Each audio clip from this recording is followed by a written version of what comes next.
nasa atin po ngayong StreamYard si Attorney Israelito Torion, ang isa sa mga abogado po ni Pastor Apollo Kibuloy. Attorney, magandang umaga po, sir.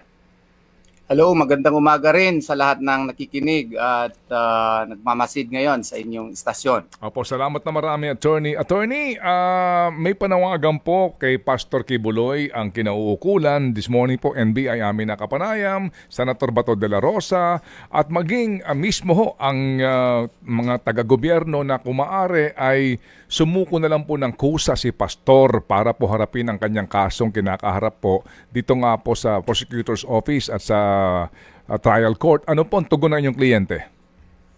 Well, I think you heard his declaration, no? Meron lang sana siyang request.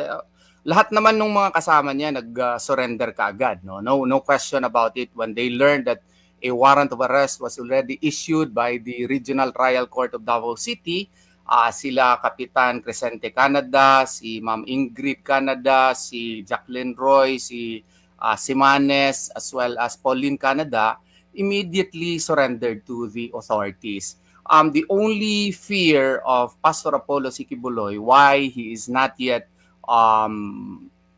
recognized the jurisdiction of the court, no, or he is not yet under the custody, no, of the law, is his legitimate fear na baka nga extraordinary rendition siya. Kasi may complication kasi itong kaso na ito. Hindi lang kasi ito sa Pilipinas. Meron din yung mga kalaban niya at saka ginagamit din sa politika na mga kaso din sa United States of America. Ang kanyang fear is that these may be used by his opponents so that the forces of the United States of America may exercise extraordinary rendition against him. Yun po ang kanyang fear. Kaya nga may request sana siya na kung pwede lang sana, may assurance yung gobyerno na dito siya sa Philippines and he will not be transported legally or illegally to the United States of America. Yun po ang kanyang request sana. Opo. Is that a request or a demand, Attorney? No, it's a request. You know, I hope the public will understand that Pastor Apollo Kibuloy, when he made that statement, he made it as a layman. He may be a very intelligent man, but he does not know the intricacies of the law completely. He has certain ideas, but he is still a layman. He is not trained in the law. So at that time when he made such declaration, I was in Manila, also attending to some of my cases. So I did not know about that declaration. I only learned it later even from his leaders. So yun po ang nangyari doon. So we should take it also in context, in the fact that although he is a very intelligent man, he is also a layman. Opo.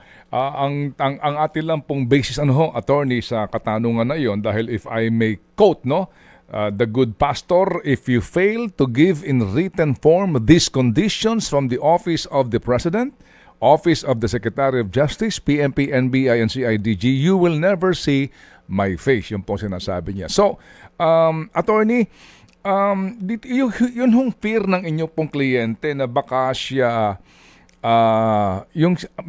meron kayong ginagamit na term, di ho ba yung extradition process is a legal process na mahaba-haba pong proseso at hindi ho naman niya na ipapatupad without due process of law, as you know.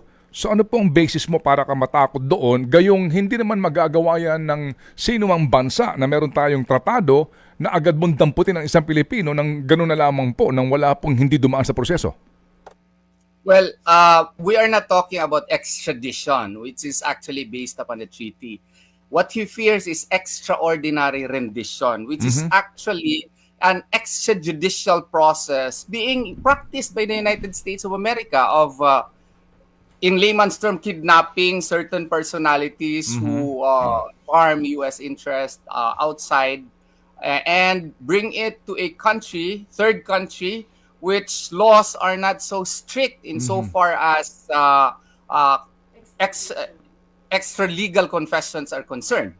So ito po yung fear niya kasi Dito lang sa Davao, may nangyari nga noon, yung Mering, a certain Mering, an American citizen who was allegedly involved in a bombing here in Davao City. And this was during the time of Davao City Mayor Rodrigo Duterte, former President Rodrigo Duterte. And the police authorities here were already ready to arrest him and to file cases against him. But all of a sudden, he disappeared. Yun pala, allegedly, of course, we are not, allegedly, he was taken by certain US authorities daw para i-hide at dinala doon sa United States of America. But, At saka, ito extraordinary rendition, ginagawa din ito. It's a known fact na yung i-kidnap, tapos dalahin doon sa mga areas na mga black sites, tapos doon gagawin yung mga questioning, doon yung mga torture na ginagawa po. Yun po ang legitimate fear ng aking kliyente. Oo. Opo, but citing the example of that Mering, di ba kasenyuhon ng galing American citizen po ito? Yes, but if you want a very good example, what about General Manuel Noriega of Panama? He was even de facto president during that time of Panama, no? And he was a friend of the United States of America during that time, but because of certain allegations that he was involved in drug trafficking, the U.S. invaded Panama, and he was transported from Panama towards United States of America. And that can be cited as an example. Many examples likewise of those involved in the war against terror, no? Yung masuspect ka, even in Poland, there was an incident where a cleric was abducted with the help of the government of Poland, and he was transported to black sites. Yun po ang legitimate fear po na aking. Sige po. Opo, so attorney, kasi po sinasabi po ni Pastor no doon sa arrest order o hearing ng Senado na hindi kami sisipot dyan kasi hindi namin kinikilala yan at dito kami sa proper forum. Na ito nga, kung meron kayong kaso, magdemanda kayo sa criminal court at doon kami haharap. Pero ngayon po, nangyari nga ito, meron siya arrest warrant pero hindi siya lumalantad because of this one. Ito ho naman itong kanyang fear ngayon na sinasabi ho ninyo na baka mangyari nga sa kanya ito na siya ay kidnapin ng Amerika. So, attorney, kung sasandal tayo doon sa sinasabi ng inyong kliyente na kami susunod sa tamang proseso, opo, ano po iyon? Well, anong proseso ngayon po ang susundin po ninyo? Well, right now, his co-accused will really face the cases. And we are now in the process also of discussion with Pastor Apollo Kibuloy about this matter. He is a layman nga eh. So we have to explain to him the processes of the courts. But this well-grounded fear on his part also has hindered him na baka nga gagawin nga yun. Yun nga ang in-explain pa natin sa kanya. And he also has a right to decide on this matter. So kung wala lang yung kaso sa Amerika, yung fear na he is ready, able, and willing to face all of these cases in order to prove his innocence po. Okay. Sige po. So sir, meron bang kayo bilang abogado niya at sa kanyang legal team ni Pastor, is there a legal remedy to prevent that from happening? I don't know, if yan ba, pwede ba kayong dumulog sa nakatataas na hukuman concerning that na itong hinihingi nyo na kasiguraduhan na hindi po makikialam ang Amerika dito po sa kaso ni Pastor sa Pilipinas? Well, as to legal remedy, kaya nga mahirap kung gagawin na yun ng United States of America. If that will be done, anong legal remedy namin? Medyo mahirapan kami. Diplomatic, kung what if the Republic of the Philippines would not also cooperate, where will we go? United Nations? Of course, United Nations can only entertain states. We are but individuals who are, subject of a state. So, the legal remedies, if that will be done by the United States of America, are really almost impossible to do. Baka dudulog kami sa UN Human Rights Committee, parang ganon. It cannot also compel the United States of America because it has powers in the United Nations, being a member of the Security Council, permanent member of the Security Council. Sige po. So, attorney, Ang inyo ho bang kliyente ay nasa Pilipinas ba? Sa pagkakaalam ko, nandito po sa Pilipinas sa pagkakaalam ko. Yes. Opo, opo. Sige po, may huling tanong lang po si Chacha, attorney, if you don't mind. Go ahead. Oo. Chacha. Yes po, attorney. Yung pong sinasabi ni Pastor Apollo Quiboloy na hindi ako magpapahuli ng buhay, does this mean na, paano po lalaban po siya physically? I was not actually present when he said that. No, I was not the one who advised him that. That was actually his personal opinion on the matter. And I think you should understand that he's Yes. also a layman. Imagine you are a respected man. You lead more than 6 million followers and you have done charity works, humanitarian works for our people. And then you are unjustly accused of all of these crimes na na-dismiss naman sana sa Department of Justice noon pa. And binuhay lang ito dahil sa politika.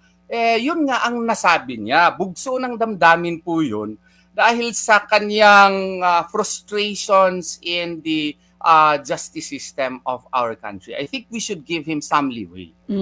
Last na lang po sa akin, baka may ilang katanungan pa si Manong Ted sa inyo. Ano pong reaksyon nyo doon sa mga tao na nagsasabi hanggang sa ngayon, simula nung pinapatawag siya ng Senate hearing, hanggang sa ngayon, nandito na tayo sa DOJ na matagal hiniling ni Pastor na doon siya sa right forum sasagot, pero hindi pa rin po siya lumalantad sa ngayon. Ang mga sinasabi ng ilan, kung wala talagang kasalanan, bakit hindi humarap? Ano pong reaksyon ng inyo pong kliyente dito? Well, una sa lahat, si Pastor Apollo Quiboloy ay walang kasalanan nitong other sexual abuse, other acts of child abuse, at saka itong qualified human trafficking na napatunayan na po ito na napadismiss namin 2 beses sa City Prosecutor's Office po. At doon nga sa Department of Justice, nabinbin ito nearly 4 years. And if we will follow Tatad versus Sandigan Bayan, Kagang ruling, Kagang versus Sandigan Bayan, Katamco versus Sandigan Bayan, even Joseph Peñas versus Comelec, all accused have the right to speedy disposition of cases. Supposedly dismissed na ito. Akala ni Pastor dismissed na ito, wala na ito, no? And all of a sudden, because of the political developments of our country, nangyari ito, binuhay na lang ulit. So, you should give Pastor Apollo Quiboloy some leeway, no? At the end of the day, he will be able to prove that all of these cases are nonsense, that he is innocent of all these crimes alleged against him. Pardon me, attorney, hindi ho ba itong mga kasong ito ay new facts and new complainants? Hindi ito yung dati pa? No, ito pang dati. This was even filed as early as December 18 of 2019. Ito yung kaso ni Blenda Portugal po. And she filed it only after warrants of arrest for cyber libel were filed against her in the Regional Trial Court of Panabo City in 2018. Nag-file kami ng cyber libel cases against her. Na-issuehan siya ng mga warrants of arrest, nadakip siya, and all of a sudden, meron itong kaso na na-file noong December 18, 2019. Na-dismiss ito on January 29, 2020. Nag-file siya ng MR, November 23, 2020. Nag-petition for review, January 4, 2021. Kailan lang na-resolve? Only on March 3 of 2024, more than 3 years. Kung Tatad versus Sandigan Bayan ang magiging yardstick natin, dapat dismissed na ito. Kasi sa Tatad versus Sandigan Bayan, wala ngang 3 years yung kaso. Dinismiss ng Supreme Court kasi violation sa right to speedy disposition of cases. Ito mas mataas pa. And wala talagang basihan yung complaint against him. Kasi nga, may mga rason na because sa korte. Opo. Nag-freeze po ang ating signal, ang ating internet. Alright. So, Attorney Torion, we thank you for your time. Sorry po at nagka-problema na yung ating internet connection. At kami huy muling tatawag kung kinakailangan para po sa panig ng inyo pong kliyente. Salamat kay Attorney Israelito Torion, ang isa po sa mga abogado ni Pastor Apollo Quiboloy. Gago! Tanga! Inutil! Tarantado!